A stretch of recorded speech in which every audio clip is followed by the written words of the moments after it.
네, 안녕하세요. 주식은 역시 끼리끼리 세끼리십니다. 안녕하세요, 여러분들. 자, 오늘 증시는 뜨거운 모습을 나타냈습니다. 어떠한 경제 소식이 있었길래 증시가 좋았고, 그리고 앞으로 올라갈 친구들은 또 뭐가 있을지 한번 또 확인해 보도록 하겠습니다. 같이 공부하시죠. 렛츠 끼리.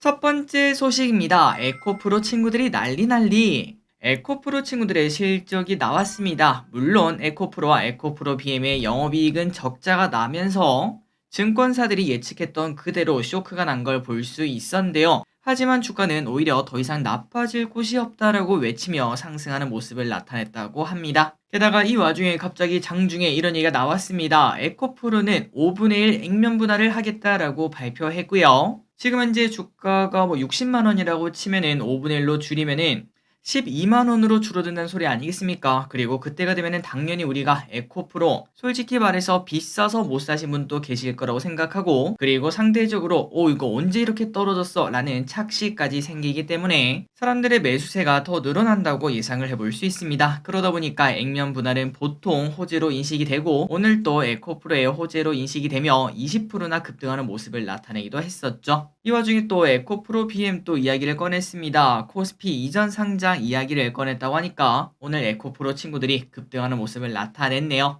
하지만 조금 아쉬운 거는 왼쪽에 보다시피 마지막에는 조금 윗꼬리를 달았습니다. 물론 단기 호재인 것도 맞고, 그 다음에 또 장대 양봉이 나왔기 때문에 조금 더 지켜봐야 되긴 하겠지만, 하지만 일단 본질적인 문제는 바로 실적이라고 볼 수 있겠죠. 실적이 진짜로 바닥을 친 건지 그거를 확인하기 전까지는 떨어지는 칼날을 잡기에는 조금은 위험하다고 저는 생각하고 있습니다. 일단은 다음 주까지는 지켜보도록 할게요. 다음입니다. SK이노베이션 자사주 소각합니다. SK이노베이션이 실적 우려와 주가 부진으로 힘든 시간을 보내고 있는데요. 그래서인지 지난 5일 창사하고 처음으로 자사주를 소각하겠다고 밝혔습니다. 총 491만 주를 소각하겠다고 밝혔고, 그리고 그 규모는 무려 8천억에 달한다고 하니까 이는 당연히 큰 호재라고도 볼 수 있겠죠. 그런데 중요한 거는 이러한 소식이 나왔는데도 불구하고 SK이노베이션 오늘 0.3% 오히려 하락하는 모습을 나타내고 있습니다. 아시다시피 어제 테슬라도 2%인가 상승을 했고, 그리고 2차전지가 좋다 보니까 당연히 올라야 되는 거 아닌가 라는 생각을 해봤지만, 그럼에도 본업이 부진한 데다가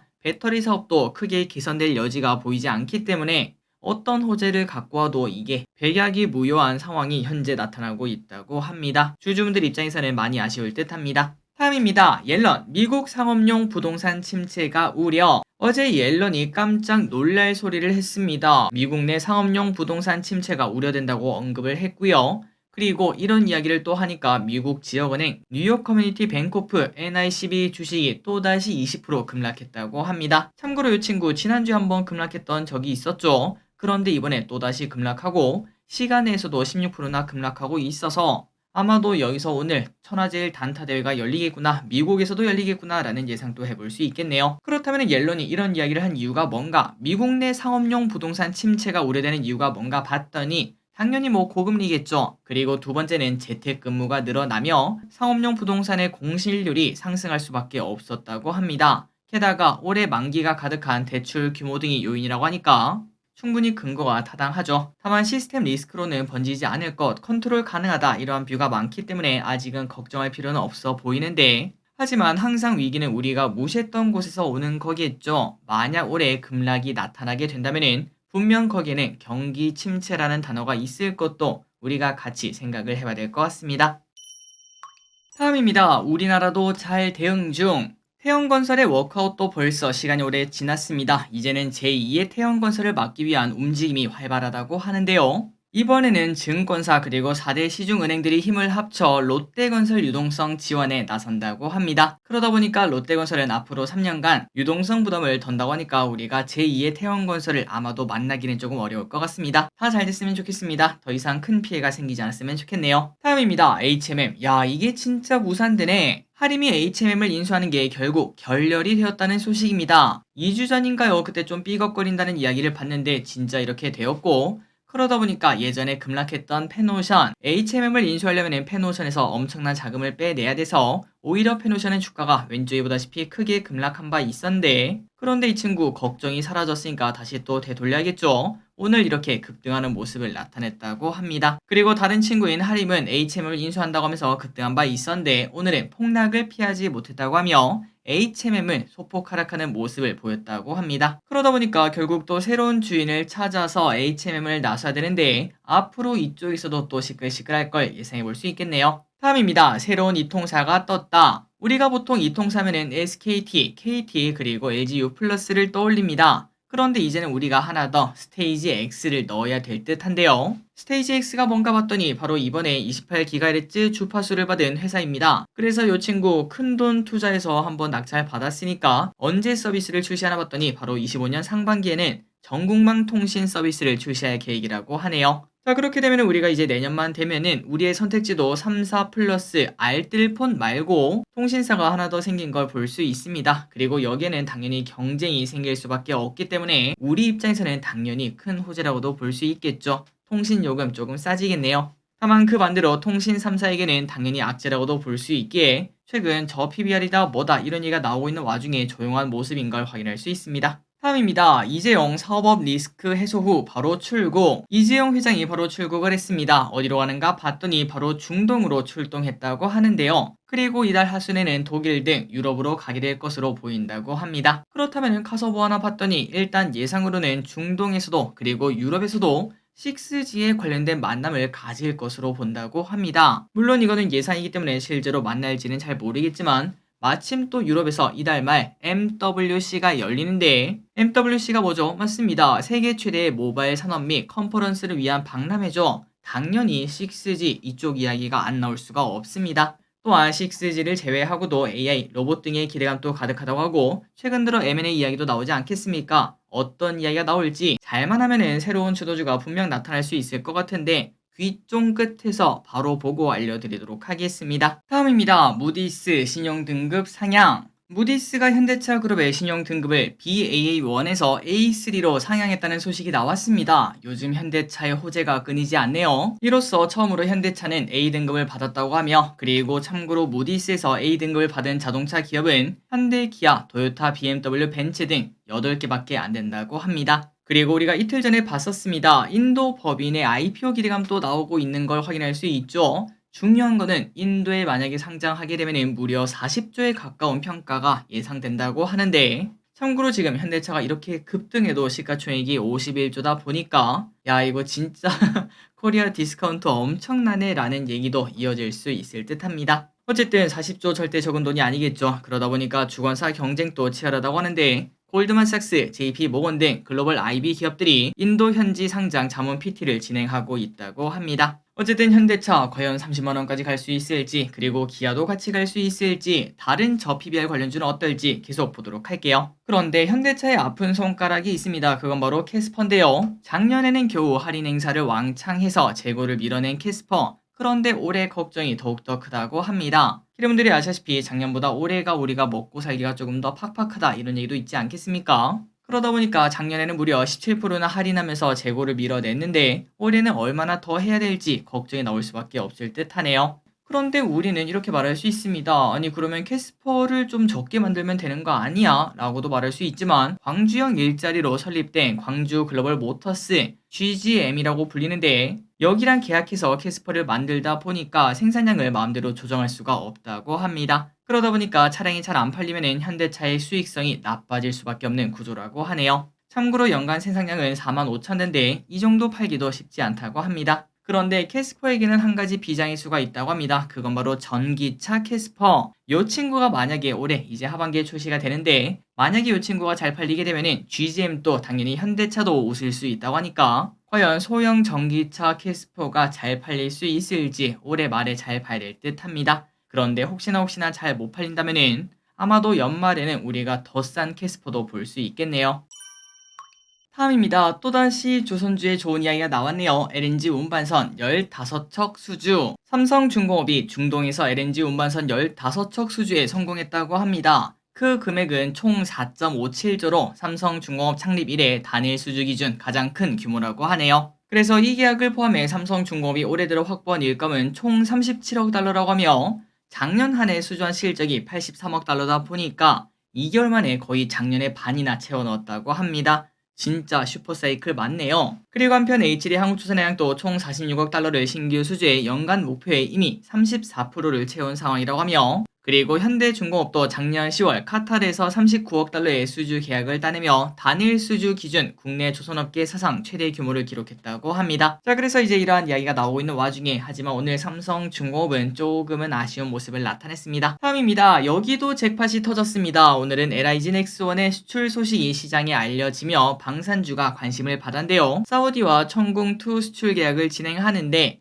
그 규모가 약 4조 원에 해당한다고 합니다. 뿐만 아니라 하나에어로스페이스는 K9 자주포, 현대로템은 K2 전차를 루마니아에 수출하기 위해 추진하고 있으며, 한국항공우주산업은 헬기 수리온을 UAE에 수출하기 위해서 협상을 하고 있다고 합니다. 최근 들어 여러분들이 아시다시피 전쟁이 여기저기 두 개나 있지 않겠습니까? 아니죠. 이제는 미국까지 보복에 나서고 있으니까 세계의 전쟁이 나타나고 있는데, 그러다 보니까 방산 쪽에 관심이 많아지며 실적 전망도 긍정적일 수밖에 없다고 합니다. 다만 아쉬운 건 이겁니다. 지난번에 우리가 공부했던 거 기억나시나요? 방산업계의 2차 폴란드 수출 계획이 한국수출입은행 자본금 한도 요것 때문에 상태가 좋지 않다고 합니다. 지금 현재 15조라고 하는데 이거는 좀 부족하다는 거겠죠. 그래서 30조다 아니다 50조다 이렇게 뭐 늘려야 된다라는 이야기가 나오고 있지만, 하지만 아직까지 법 개정도 논의조차 되지 않는 점이 우려가 되고 있다고 합니다. 그래서인지 오늘 LIG 넥스원 엄청난 수주 소식이 꺼내졌지만 그럼에도 주가는 보합권을 나타냈습니다. 다음입니다. 새로운 ETF 한번 보도록 할까요?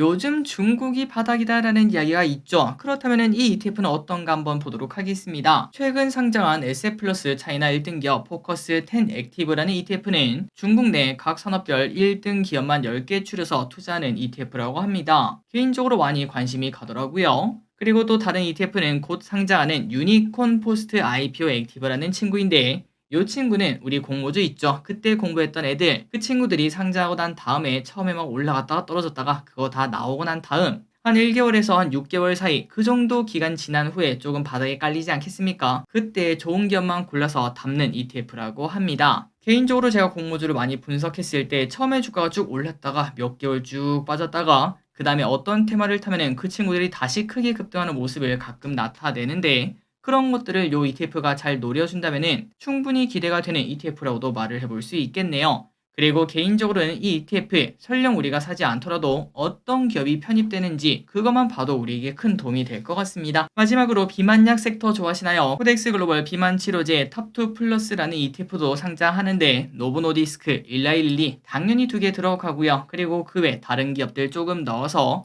글로벌 비만 치료제 기업에 투자하는 ETF도 나온다고 합니다. 혹시나 관심 있다면 이러한 친구들 체크하시기 바래요. 다음입니다. 여러분들이 아시다시피 우리나라에서는 갈수록 은행 지점이 줄어들고 있습니다. 어떤 곳은 두 개의 은행이 한 지점을 같이 쓰는 것도 나올 정도인데요. 하지만 JP모건 미국에 있는 그 은행은 앞으로 3년간 500곳의 지점을 더 내겠다 이런 계획을 밝혔다고 합니다. 그렇다면 시대를 역행하는 이런 행동을 왜 하는가 봤더니 단순 어플로 하는 업무를 위한 지점이 아니라고 하고, 어플로 하기 힘든 대출, 그 다음에 자산관리 등 여기에 특화된 지점을 크게 늘린다고 합니다. 그리고 실제로 2018년부터 JP모건은 이러한 전략을 사용했고, 애널리스트들은 회의적으로 비판했지만 역대급 실적을 써내고 있기 때문에 이러한 전략을 당연히 더 쓸 것으로 보인다고 하네요.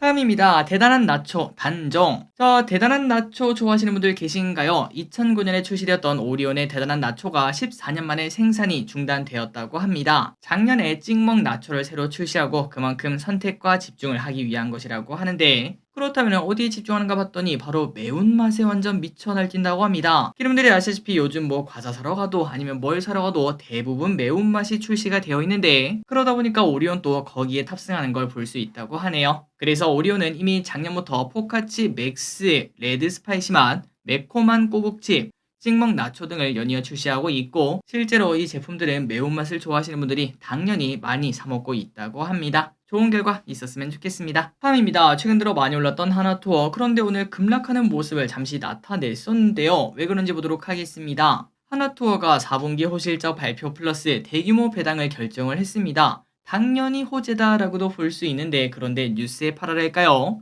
최근 들어 많이 올랐던 피로감 때문인지 모르겠지만 오히려 장 초반 10% 넘게 급락하는 모습이 나타났었습니다. 참고로 하나토는 작년 12월 임시 주총을 통해 1,400억의 자본 준비금을 이익잉여금으로 전환했고, 그러다 보니까 특별 배당에 대한 기대감이 현재 커지고 있다고 합니다. 그리고 어제 장 마감 후 결산 배당을 주당 5,000원 지급하겠다고 발표했고, 이러한 얘기가 나오자 이때까지 그거 기대하고 주가가 올라간 거 아니겠습니까? 뉴스에 팔아라가 나오며 주가가 하락하는 것을 확인할 수 있었다고 하네요. 하지만 증권가의 생각은 다르다고 합니다. 앞으로 주가가 더 올라갈 수 있다고 하니까 혹시나 여행사에 관심이 있다면 공부해보시기 바랍니다. 다음입니다. 카카오뱅크 대박 실적이 나오기 시작. 카뱅 실적이 발표가 되었습니다. 작년 영업이익이 35% 늘어난 4,785억 원으로 최대 실적을 경신했다고 하는데요.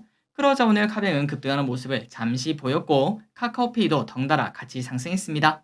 참고로 카뱅의 증권가 예측으로는 매년 30% 정도의 성장을 예측한다고 하며, 그런데 지금 퍼는 30 정도 수준이라고 하니까 이 정도면은 뭐 저평가도 아니고 고평가도 아니라 적정 수준이 아닐까라는 얘기는 해볼 수 있겠네요. 앞으로 어떤 식으로 흘러갈지 조금 더 지켜봐야 될 것 같습니다. 마지막 소식입니다. 귀성길 이야기 이제 안 해볼 수가 없겠는데, 티맵과 SKT가 데이터를 통해서 교통 상황을 한번 예측해봤다고 합니다. 일단 귀성길은 내일 오후부터 정체가 심해질 것으로 예상된다고 합니다. 만약에 기름들이 내일 오후 5시에 서울에서 부산으로 출동한다면 최대 8시간까지 걸린다고 하고요. 1시부터 5시 사이에 서울에서 이제 광주로 출발한다면 7시간 이상이 걸릴 것으로 보인다고 합니다. 길 위에서 시간을 다 보내는 거다 보니까 조금은 이제 계획을 짜보시는 것도 좋을 것 같습니다. 그리고 중요한 거는 내일뿐만 아니라 그 다음 날입니다. 첫날인 9일 새벽부터 교통량이 더 늘며 오전 6시부터 정체가 절정에 달할 것으로 보인다고 하니까 혹시나 일찍 나가면 안 막히겠지라고 생각하는 거 큰 오산이라는 거, 서울 부산은 얼마나 걸리나 무려 10시간 정도가 소요가 된다고 하며, 정체를 만약에 기름들이 피하고 싶다면 9일 오후 10시 이후에 출발하면 그때는 좀 뚫린 도로를 볼 수 있다고 하네요. 어쨌든 거리가 많이 멀습니다. 그리고 피곤한 시간이 될 수도 있겠지만 그래도 명절이니까 기름분들 정말 행복한 명절이 되셨으면 좋겠습니다. 그리고 항상 운전하실 때 운전 조심하시고요. 자, 오늘의 공부 여기까지 끝났습니다. 오늘 증시가 좋다 보니까 아마 기름분들도 기분이 좋을 것 같은데 내일 하루 남았죠. 내일 또 좋기를 진심으로 바랍니다. 지금까지 길이셨습니다. 빠이요.